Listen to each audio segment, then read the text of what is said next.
The hallway of the DMV office was stuffy and crowded, with people who were visibly annoyed by the long wait.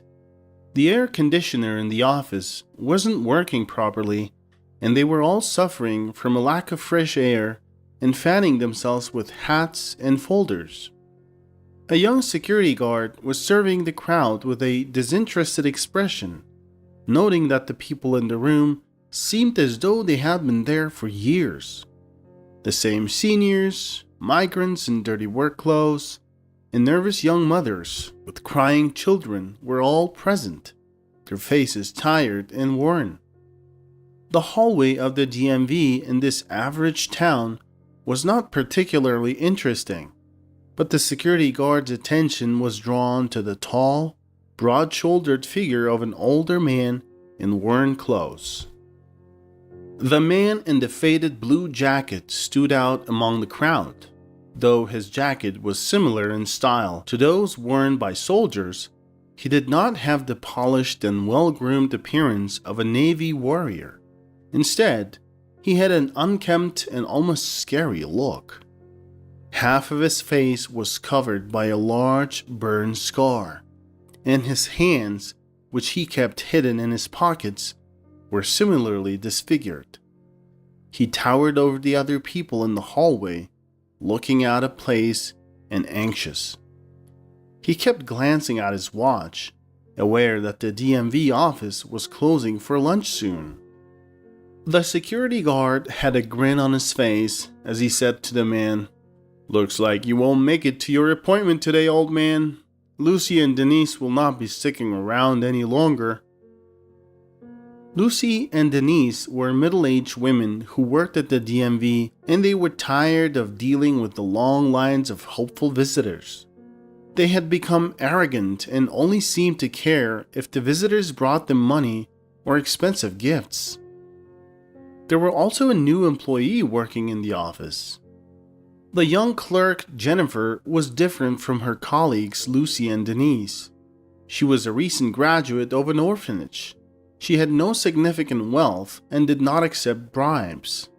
She worked diligently, following the example of her beloved teacher, Mrs. McKenna, who had taken her under her wing like a mother. Lucy and Denise were pleased to have a stray orphan working in the department. That's what they called Jennifer behind her back. Lucy and Denise took advantage of Jennifer's willingness to work and often left her with most of the work, allowing them to relax and read magazines or go shopping during their lunch breaks and often returning late to the office. They had a favorite topic of conversation, which was gossiping and making fun of Jennifer's appearance. They did not want to acknowledge that Jennifer, who was modestly and tastefully dressed with minimal makeup on a fresh face, was 100 times more beautiful than they were. Instead of working on their own shortcomings and trying to improve themselves, Lucy and Denise enjoyed spreading rumors and talking ill of Jennifer. Jennifer's hard-working attitude was considered dull by Lucy and Denise. Her single status also became a source of ridicule, earning her the nickname Bird among the two women. But with only 15 minutes remaining before the lunch break, Lucy and Denise picked up their expensive bags with impassive expressions and left the office with dignity. The man with the burned face was taken aback and said, "Girls, please don't leave. I've been waiting in line since this morning." Lucy and Denise ignored the man's plea and did not even bother to look at him. But he persisted, his voice filled with desperation. "Please understand, I came all the way from my village. My boss leaves in 20 minutes and it's the last one for today. I just need to change the photo on my driver's license, please." Lucy replied irritably, "Listen, old man, there are many of you here and there are just 3 of us. Come back after lunch break."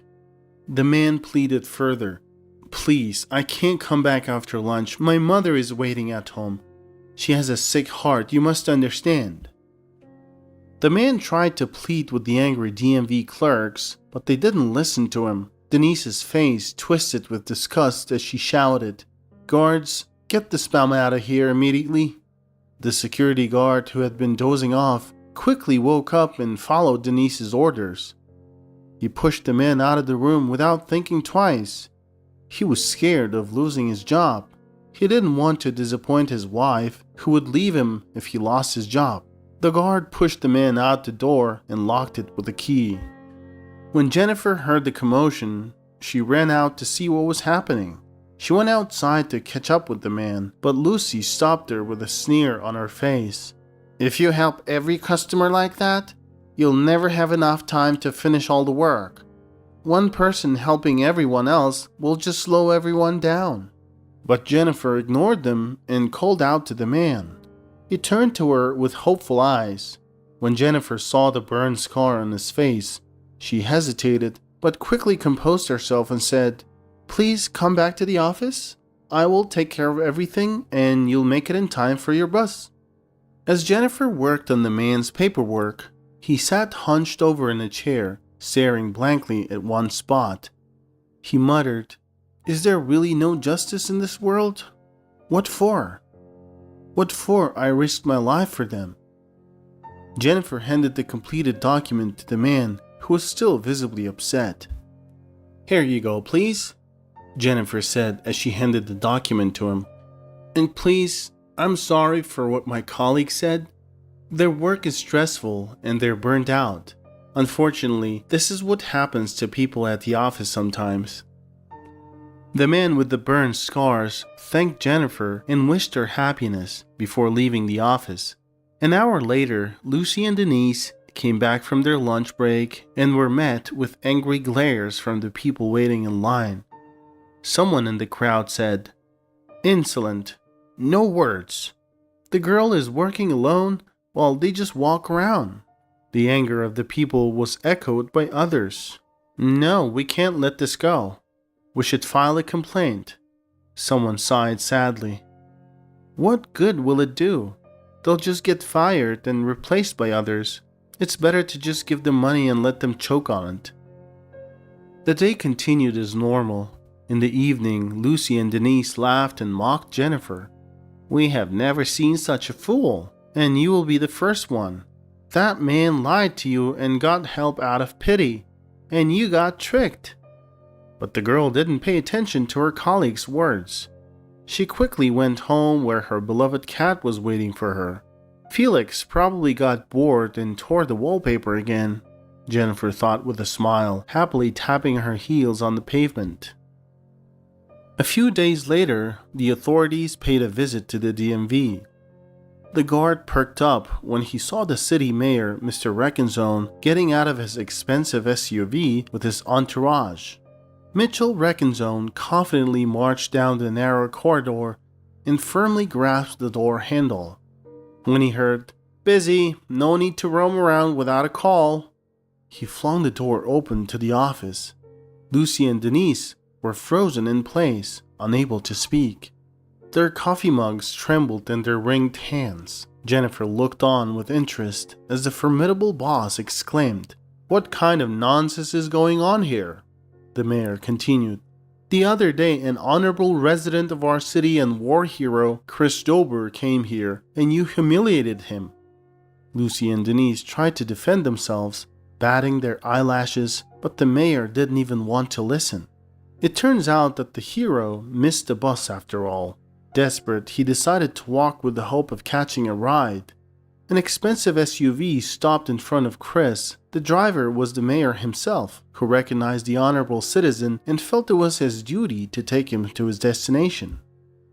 Chris Dober, a submariner midshipman, served on a nuclear submarine for a long time. One day, a terrible fire broke out on the ship, threatening to turn into a large-scale disaster that could destroy dozens of human lives and cause irreparable damage to the environment. After putting out the fire, Mr. Dober received severe burns and became disabled. Chris was discharged from the service and sent home for a well-deserved rest. But in his hometown, new troubles awaited him. His wife, seeing the condition he was in, quickly packed her suitcase and left him. Later, Chris found out that his ex-wife was having an affair with a small market trader. After that, she was seen with another guy. and in another, an unemployed drunkard. Mr. Dober went to his village to live with his elderly mother and led a solitary life. He started drinking, but did not lose control. He helped his mother with housework, completely forgetting to take care of his appearance. He forgot that many people still judge a person by their clothes, so he came to the DMV office in shabby clothes that made him feel comfortable. In the village, the inhabitants had long known and gotten used to his old midshipman's pea jacket and the scars on his face. After the mayor paid a visit, both Lucy and Denise were let go, and Jennifer was given the role of head of the DMV office. Although the position came with added responsibilities and concerns, Jennifer embraced the challenge and made an effort to treat customers with kindness. She assembled a young team and the DMV began operating efficiently. As a result, customers no longer had to wait in long lines and the employees received positive feedback from satisfied visitors. Jennifer's personal life also took a turn for the better when she met a charming man who worked as a camera operator for a local television station. The journalists visited the DMV to film a story about Jennifer and her profession, and the young operator was taken with Jennifer's friendly and open demeanor. They went on a walk together after work, and soon after, he invited her to the movies. A month later, Jennifer and her new boyfriend Greg became inseparable, and her cat, who had previously been destructive due to boredom, stopped tearing up the wallpaper as he was content with a new love in the household. On Memorial Day, Jennifer and her friends, including Greg, who was filming a story for the evening news, attended the gathering together. Jennifer was invited as a guest of honor, being recognized as the best social worker. While on the stage, she saw a distinguished man in full dress uniform. The sailor's chest was adorned with medals and decorations. Jennifer recognized the man as Chris Dober, a brave hero. The sight of him made her heart race with pride. Today, the hero gave a heartfelt speech to the residents. He shared his life story and spoke about his deeds, modestly noting that he fulfilled his duties and served his country not for the sake of receiving medals.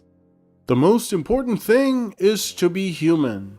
Not everyone can put themselves in harm's way or sacrifice themselves for others. For me, the epitome of honesty and integrity was a kind and lovely girl who reached out to me when everyone else had turned away."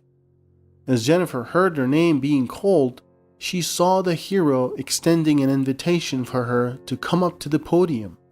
With the help of others, she climbed up onto a tall platform. The entire city erupted in applause as the honorary citizen presented her with a beautiful bouquet of lush roses. Greg captured the moment on camera, and in the evening, while watching the news, he excitedly told Jennifer that she should have no doubts about his sincere and true love for her. "Why?" Jennifer asked. "Look how beautiful you are on the screen, just like a movie star," he replied. "They say that the camera loves a person, meaning the operator is infatuated with the person they captured." Jennifer laughed and said, "Greg, you scoundrel. On the screen I may look like a movie star, but in real life, I'm a plain Jane, huh?" Greg hugged his beloved, looked into her eyes and said quietly, "In life, you are 100 times more beautiful." What are your thoughts on the story and characters? How would you handle things differently? Share your thoughts, as they may be helpful for those experiencing difficult times. If you enjoyed the story, please consider liking and subscribing for more content.